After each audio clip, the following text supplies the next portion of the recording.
So I was actually wanting to respond to some comments that I received, one of which was actually a message sent to me on Patreon, which I'm going to get to that in just a moment.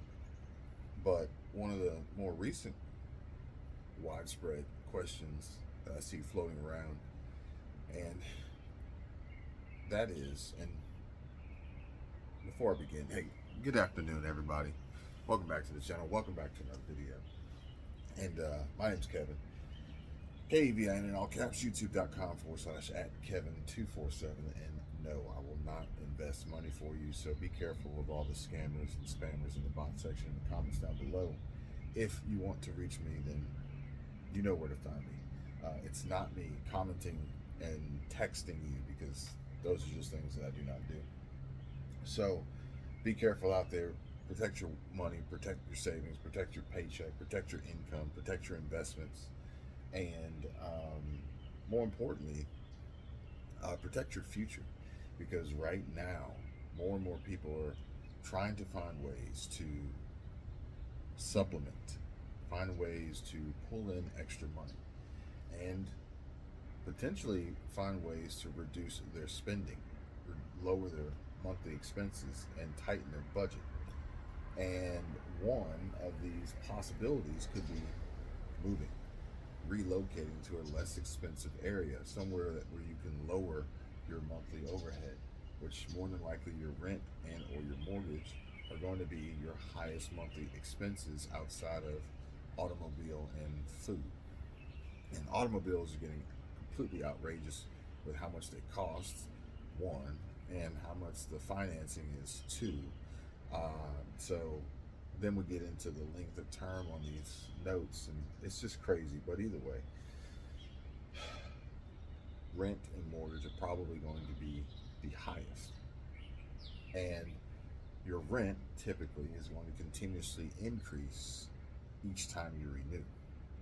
Your mortgage theoretically shouldn't always increase every year, but because of the increase in rise in property taxes and the increase in rise in homeowners insurance premiums, if those are factored into your mortgage payment through an escrow payment, then your mortgage payment will go up. If you have an adjustable rate mortgage, a flexible arm, then your mortgage could go up. So trying to find ways to reduce your overhead is going to be just as equally as important as increasing your income. Now, this is going to work out in two separate ways, because, for instance, if you wanted to move and leave Florida, find a less expensive place to live. And one of the areas that is quite often a consideration is South Carolina. And the reason being is that, one, it's not too terribly far away from Florida. Two, you still have the ability for somewhat of a coastal and tropical climate. Three, that also including being near water, near the coast. But the beauty of it is theoretically it's going to be a lower cost of living than Florida right now, and that is until the masses begin to realize the value play that exists in South Carolina and the coastal areas of South Carolina, and then those prices will too increase as well. So the sooner the better. First movers typically have the greatest advantage. But regardless, with that being said, folks are not only trying to lower their expenses, but they're trying to increase their income. And one of the ways that they can do this is by doing little odds and ends on the side to create passive income and side hustle income flowing in every month on top of their normal paychecks, okay, or on top of their Social Security, or on top of their child support, or on top of whatever income they have coming in. This can only help your situation.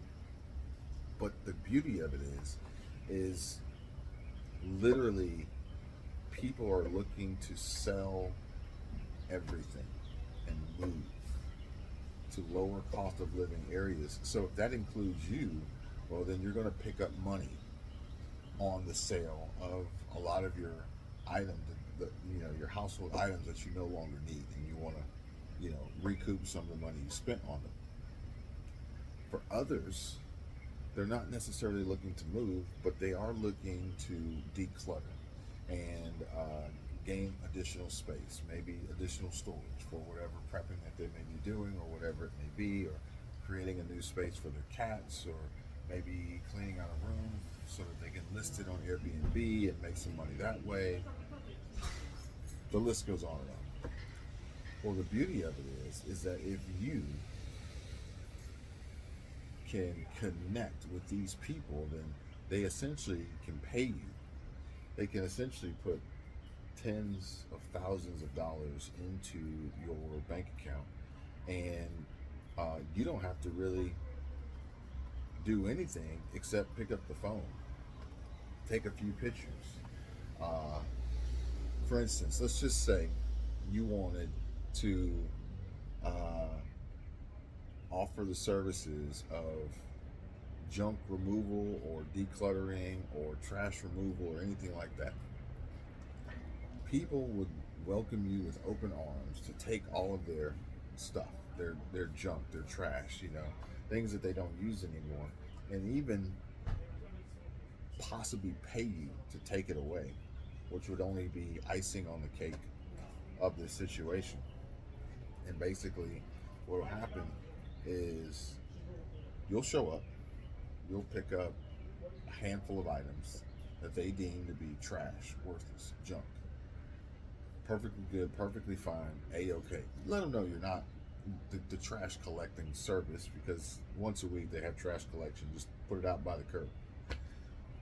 You're wanting to pick up what other people deem less valuable, or possibly perceivably no value, that you can then flip and resell to someone else who finds value in it, by literally doing things that other people won't or will not or can't do, or are too lazy to do. A lot of instances of people making exceptional amounts of money come from the fact that they're doing jobs that other people refuse to do or are too lazy to do. So this includes YouTube, content creation, which we've talked about before. And if you want, to know how you can do it too, then by all means reach out to me. And as well as the question that I received today about making money on Spotify, I'm going to address that too on Patreon. So stay tuned. But the beauty of it is that you can pick up these items that people deem worthless and have no value for free, or maybe even for $100 or so, just for you to pick up their trash and remove it. And then you take your smartphone, you take your iPhone 13, iPhone 14, iPhone 15, or whatever it may be, your Samsung Galaxy S20. I got an S23 Ultra. I really like this phone. It's got the stylus in it. It's got a pretty large screen. It's really fast. It doesn't have any external memory. I think they did away with the external memory, but at 256 gigs, I have had no issues whatsoever with it. And it's a moneymaker. I mean, the phone I had before this was another Samsung Android S20 FE, but these smartphones are money-making machines. They produce. If you want to get into the content creation, there may be a few more things, like a solid microphone and a tripod, which essentially is all that I have to make this video right now. And I'm not even going to edit it. I'm just going to upload it directly from my phone to the YouTube platform.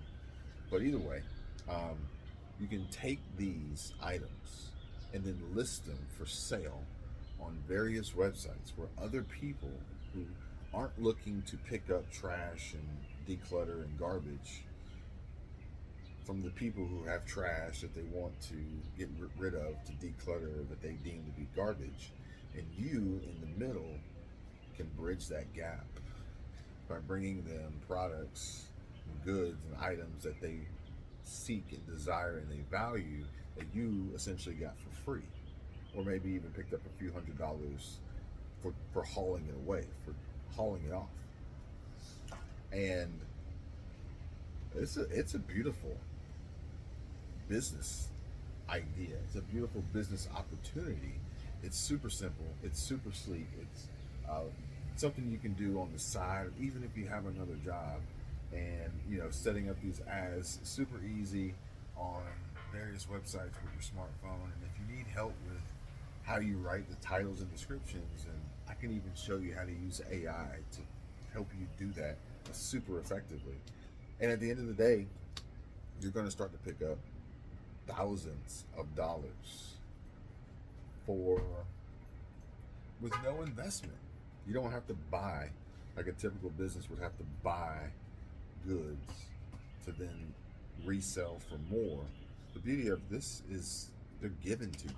These goods, these products are given to you, or at the very best case scenario, you're paid to take. I mean, I don't really know how much better it can get than that. And today, I would say, even in the instance where maybe you do pay, but you're going to pay pennies on the dollar, because on the flip side, there are folks out there who are in desperate need of money to supplement their own income. In addition to decluttering and getting rid of some things, they're in desperate need of money so bad that they would be willing to sell you something that may be worth, let's just say $200 or $300. They would sell it to you for 20, 25, $30. So that means that your profit margin spread is huge. And all you have to do is communicate with them, show up, pick it up, and then list it.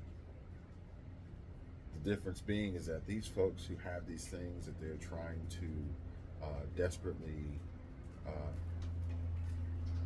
rub two pennies together and pick up just whatever they can, they don't necessarily have the technological and business savvy mind,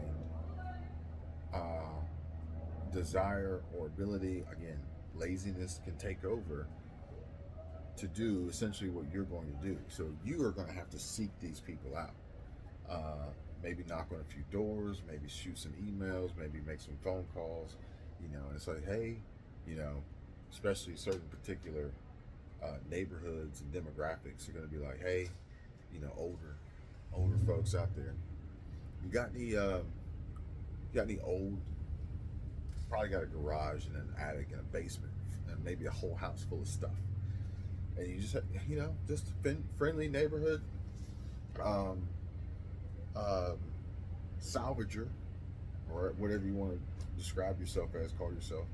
And I'd be willing to to help you declutter and remove some of the stuff, take it off your hands, no cost to you. Obviously, present this as no cost to you. If they come back and say, well, this stuff is probably worth something, and then now they're not going to give it to you for free, but you can open the door to negotiation.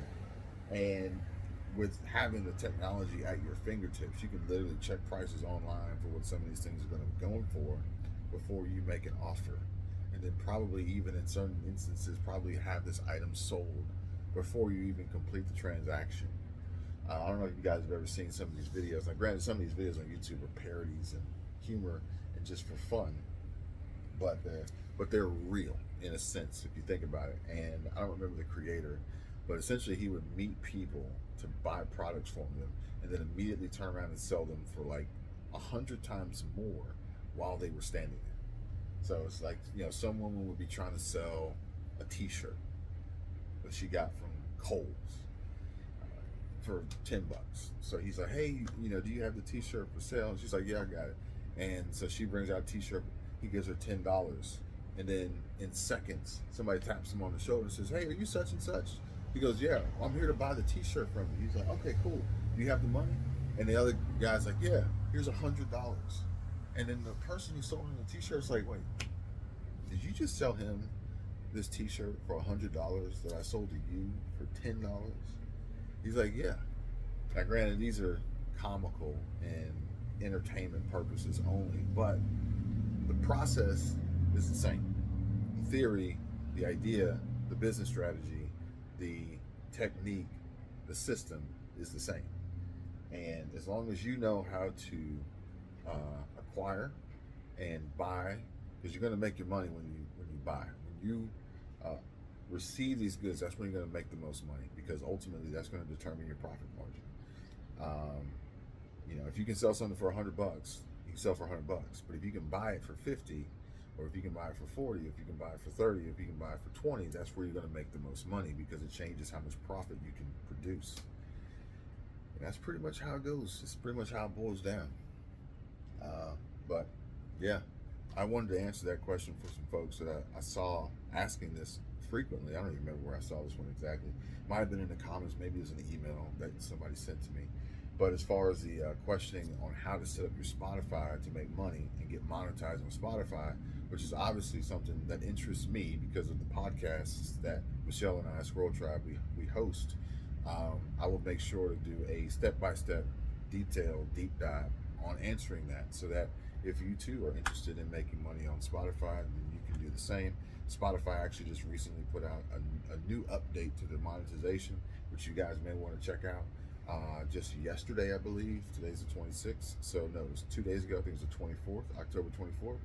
So either way, wanted to share that with you. Let me know your thoughts. Let me know your opinions. Let me know your success stories. Let me know if you got any questions. Until next time, you guys take care. Bye.